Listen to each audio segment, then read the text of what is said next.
नाद फकीरी YouTube channel में आप सबका तहे दिल से स्वागत है।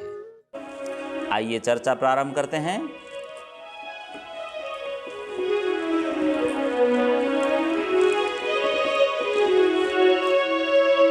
रे हो दुनिया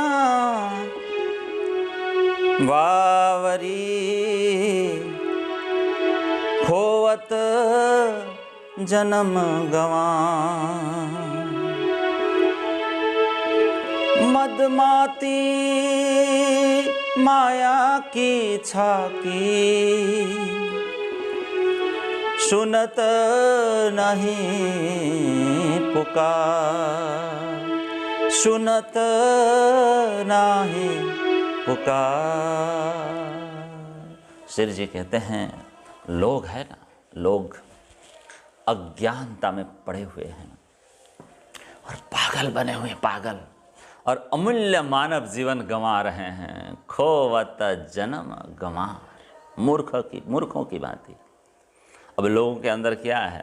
काम है, क्रोध है, मोह है, मद है, मत्सर है, अहंकार है, हिंसा है, आसक्ति है, वासना है, तृष्णा है, इतने इंद्रिय लुलुपता है, इत्यादि विभिन्न प्रकार के भयंकर विकराल दोष अंदर बैठे हुए हैं। और जो स्वभावगत नहीं हैं, आत्मा के गुण नहीं है। मदमाती माया की छाकी, माया का जो नशा है, माया की जो नशे हैं, नशे में डूबे हुए हैं। कहते हैं श्री जी, सुनत नहीं पुकार। अब दुर्गुण से भरे हुए हैं, जितना भी कहो समझते नहीं। बाहर से आए हुए दुर्गुणों को जब तक हम बलपूर्वक निकाल कर बाहर फेंक देते नहीं, और फेंक कर हम मन में दृढ़ निश्चय नहीं करते कि हम परम धाम के हैं, हम ब्रह्मवासना हैं, तब तक हम निर्मल नहीं हो सकते। बिल्कुल भीतर से पक्के बने, नहीं तो हम महामती के पुकार को नहीं समझ पाएंगे। सुनत नाही पुकार। हमारे सदगुरु महाराज प्राणनाथ जी महाराज कितने दयालु हैं, संत ऐसे दयालु होते हैं। सुंदर सा जी हमें इस मायावी राज्य से हाथ पकड़कर निकालना चाहते हैं, जन्म मृत्यु से छुटकारा देना चाहते हैं, और हम ही ऐसे हैं। हमको तो यही अच्छा लगता है, ठन ठन ठन ठन गोपाल, है ना, पैसे कमाओ, खाओ, मौज करो, मदमाती माया की छाकी, इसी संसार में हमको अच्छा लगता है। जन्म मृत्यु शायद हमें अच्छा लगता है, लाभ हानि, सुख दुख, मान अपमान, स्तुति निंदा शायद हम लोगों को अच्छा लगता है, प्रिय लगता होगा। इसीलिए हम यहीं पड़े रहना चाहते हैं, यहीं पड़े रहना चाहते हैं। ये सब द्वंद्व है साथियों, द्वंद्व से बाहर निकलो। इसमें मजा कहाँ है? हमको मजा आता है, मद माया में सब छके हुए हैं, नशे में सब डूबे हुए हैं, बिल्कुल गले तक। अब नाक तक पानी आ जाए फिर खत्म हो जाए। सच्चिदानंद पूर्ण ब्रह्म परमात्मा को हम भूल बैठे हैं साथियों, भूल बैठे हैं, श्री जी कहते हैं, और मानव जीवन को व्यर्थ में गंवा रहे हैं। तो जब तक हम आसक्ति को छोड़ेंगे नहीं, भोग वासनाओं की जो आसक्ति है, तब तक हमें शांति मिलने वाली नहीं है। त्यागा शांति निरंतरम खोवत जन्म गंवार। मूर्खों की भांति हम इस अमूल्य जीवन को गंवा देंगे। श्री जी ने कहा ये हमारी बड़ी मूर्खता है। गंवार, गंवार शब्द प्रयोग किया, यह हमारी बड़ी मूर्खता है। देखिए क्या कहा, अपनी छाया सो आप विभूति। क्या कहा? अपने ही प्रतिबिंब, छाया सो। पुत्र बने, परिवार बनते हैं, पुत्र बनते हैं, फिर आप विभूति। उसी में मकड़ी के जाल में मकड़ी फंसता है ना, इसी तरह उसी प्रकार फंस जाते हैं। और कहा बल खोई चलिहा। फिर बल यानी भीतर के इश्क, ईमान, प्रेम प्रीति सब कुछ गमाकर अशांति का दुख अनुभव कर रहे हैं। आग बिना जलत अंग में, बिना आग के जल रहे हैं। किसमें? अपने ही अंदर के आंतरिक विकारों से, शत्रु से जल रहे हैं। काम से जल रहे हैं, क्रोध से जल रहे हैं, प्रतिहिंसा में जल रहे हैं, हिंसा में जल रहे हैं, तृष्णा में जल रहे हैं, वासना में जल रहे हैं, शोक में, विषाद में, अनेक प्रकार की चिंताओं में। इन सब की अग्नि जलाती है और जीव जलकर आज मानव राख होते जा रहे हैं, जलकर भस्मीभूत। खोवत जन्म गंवा। अरे सुंदर साथ जी, देव दुर्लभ शरीर है, इसलिए तो महापुरुष संत जन पुकार करते हैं। ऐसा शरीर मिलने पर भी भाई बहनों, जो व्यक्ति इतना मूल्यवान शरीर प्राप्त करने के बाद भी जो मनुष्य इसका उपयोग है ना विषय सेवन में करता है, मायावी वस्तुओं को इकट्ठा करने में करता है, वो हाथ में आए अमृत को उड़ेल कर विष का प्याला पीने की मूर्खता कर रहा है। बोलो प्राणनाथ प्यारे की। रास ग्रंथ प्रकरण 1 में क्या कहा? चौपा नंबर 71 उठा लीजिए। दूर मती करे तेम की धू, अमृत ढोली ने विष पीधू। दुष्ट लोग जिस प्रकार का व्यवहार करते हैं, दुष्ट लोग, हमने भी उसी प्रकार का व्यवहार किया धनी से। धनी ने तो अमृत प्रदान किया था, अमृत ढोली ने विष पीधू। अमृत मैं तारतम वाणी धाम धनी का सुख को छोड़कर माया रूपी विष का घटाघट पान किया। फिर क्या हुआ? धनी सहेजे आया सुख ना लीधु। धनी सहेजे सरलता से हमें प्राप्त हुए थे, सरलता से धनी प्राप्त हुए थे, सुख ना लीधु। धनी के सुखों का अनुभव हमने नहीं किया, इसीलिए कारज कोई नव सिद्ध्यु, एक भी कार्य हमारे सिद्ध नहीं हुए। ये दुख की कथा सुना दिया, व्यथा कथा। हमारी यही दशा है। स्वयं के किए हुए कर्मों का फल स्वयं को ही भोगना पड़ेगा। बोलो प्राणनाथ प्यारे। श्री जी ने कहा ना, कीधु पोतानु लहिए, हवे दोष कोने दहिए। किसे दोष दिया जाए बताइए? जैसे हाथ से धन निकल जाता है धनिक व्यक्ति का, धनिक व्यक्ति हाथ मलते रह जाता है। हमारे साथ भी ऐसा ही हुआ साथियों, ऐसा ही हो रहा है, हो रहा है, होता रहेगा अगर हम सचेत नहीं होंगे। खोवत जन्म गंवा।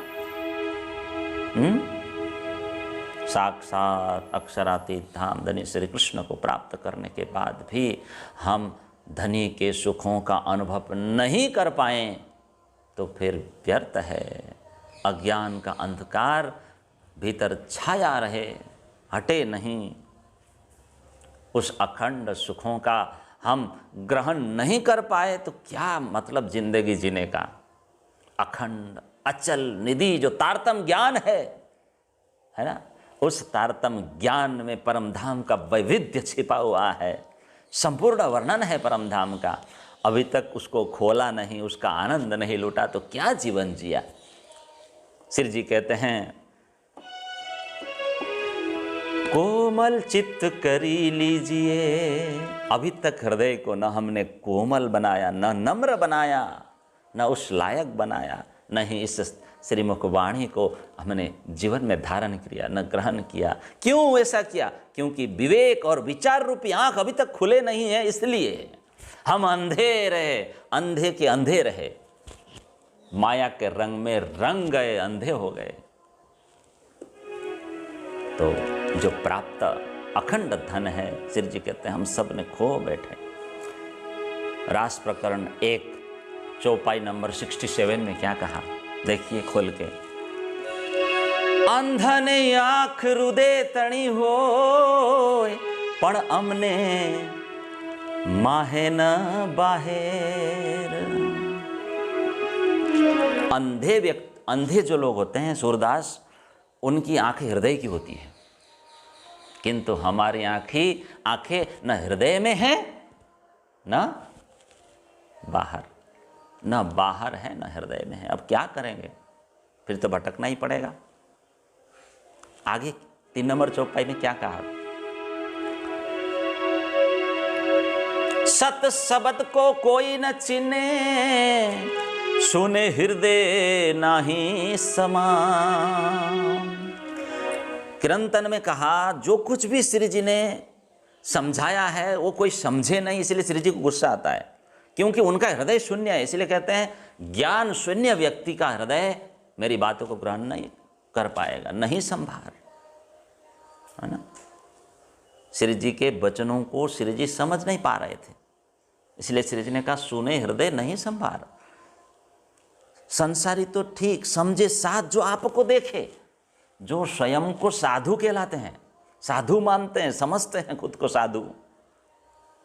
श्री जी कहते हैं तामे बड़ी अंधार, वो भी अंधकार में डूबे, वो भी नहीं समझते, उनके भीतर भी अज्ञान रूपी अंधकार छाया हुआ है? उनके अंदर भी, साधु के अंदर भी बहुत बड़ी अंधकार है, वो संसारी से भी ज्यादा। बोलो प्राणनाथ प्यारे की। रे या में केते आप कहावे श्याने, खुद को सियाने मानने वाले इतने सारे लोग हैं, पंडित पढ़वैया, छूटत नहीं विकार, फिर भी ये लोग माया को छोड़ नहीं पा रहे हैं, विकारों को छोड़ नहीं पा रहे हैं। श्यानप लेके कंठ बंधाए, क्या क्या है उनके पास? सिर्फ है तो संस्कृत पढ़े हुए हैं, चतुराई है, विद्या है, डिग्री डिप्लोमा है। श्री जी कहते हैं यही तो फंदा है, यही फंदा उसके गले में पड़ा हुआ है, या छल रच्यो है नार। इस प्रकार माया ने छल कपट पूर्ण खेल रच दिया, इसी में फंसे हुए हैं। सनन प्रकरण पढ़ने लायक है। प्रकरण 3 चौपाई नंबर 1 में कहा भेष भाषा जिन रचो रचियो मायने असल, भाई जोत रसूल की अब खुले मायने अकल। प्यारे सुंदर साथ जी, भेष भाषा ज्ञान इत्यादि में मत उलझो, मर्म के ऊपर, गूढ़ अर्थ के ऊपर ध्यान दो। हाँ, तारतम ज्ञान रूपी ज्योति आप हृदय में प्रकाशित करो, प्रकाशित हो गई है। जो भी गूढ़ अर्थ है शास्त्रीय, वो सब स्पष्ट हो जाएंगे।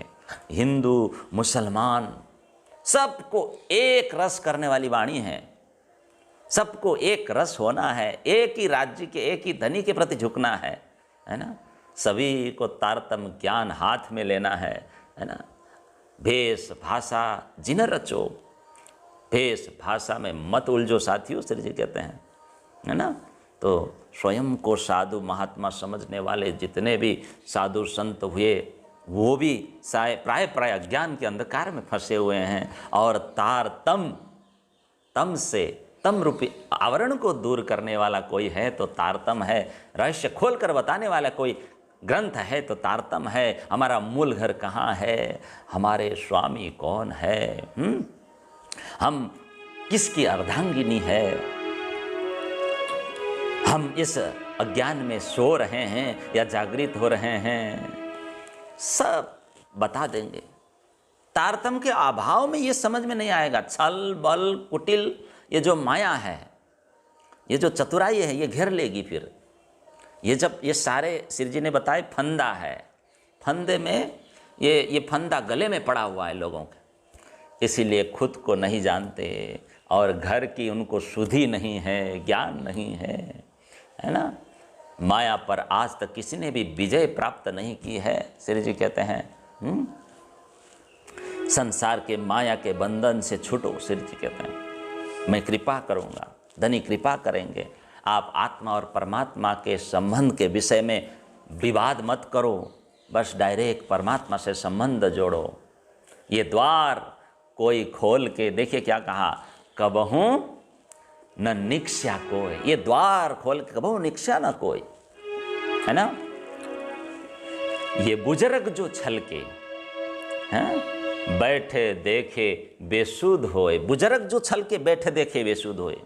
ब्रह्मा विष्णु महेश त्रिदेवा, उनको भी सूद नहीं है तारतम्य ज्ञान के। अखंड का द्वार श्री जी ने खोल दिया। धनी कृपा करते हैं, और उस अखंड का द्वार खोलने का ताकत किसी में नहीं है। माया के बंधनों से तभी छूट सकते हैं जब अखंड के साथ हम जुड़ जाते हैं। त्रिदेवा की ऐसी दशा है तो सामान्य साधकों की बात ही क्या रही। श्री जी कहते हैं कैसे मोह के बंधन से छूट पाएंगे, नहीं छूट पाएंगे। इसीलिए तारतम्य ज्ञान जो बुद्ध जी की जागृत बुद्धि है, तारतम्य ज्ञान साथियों, तारतम्य ज्ञान, इसके बिना आत्मदृष्टि नहीं खुल सकती, है ना। इसको अपनाएं, ग्रहण करें, क्योंकि छोटे बड़े जिन खोजिया, छोटे बड़े जिन खोजिया, सनंद में लिखा है प्रकरण 5 में, चौपाई नंबर 4 में देखिएगा। छोटे बड़े जिन खोजिया पर पाया न करता, संसार सब कोई ले चलिया पर छूटा नहीं बिका। सामान्य जन से लेकर श्री जी गिना रहे महर्षि ऋषि महर्षियों तक, सृष्टि के नियंता भी यानी ब्रह्मा विष्णु महेश, उनको भी धाम धनी प्राप्त नहीं हुए हैं। आप और हमको प्राप्त हुए। किसी ने भी परमात्मा को नहीं पाया। सभी संदेह करते हुए इस दुनिया से चले। किसी के भी विकार दूर नहीं हुए। तो ये झूठा संसार सुंदर साथ जी बड़ा कठिन है। श्री जी ने जो उपदेश दिए उनके ऊपर हम मनन करें, तभी हम इसके रहस्य को समझ पाएंगे। मेरा घर कहाँ है, मेरे स्वामी कहाँ है, हम कहाँ से यहाँ आए, कौन है, सब पता चल जाएगा। जगत क्या है, संसार क्या है, हम कौन है, सारी बातें हमें समझ में आने लगेगी। आज तक किसी ने समझ नहीं पाया था। इसीलिए श्री जी ने कहा, रे हो दुनिया बावरी, खोवत जन्म गंवार, खोवत जन्म गंवार। आज इतना ही। हम हमेशा अखंड सुख की ओर लगें और परमात्मा को कभी न छोड़ें, धनी को कभी न छोड़ें। हमेशा याद रखें। इन्हीं बातों के साथ प्रणाम।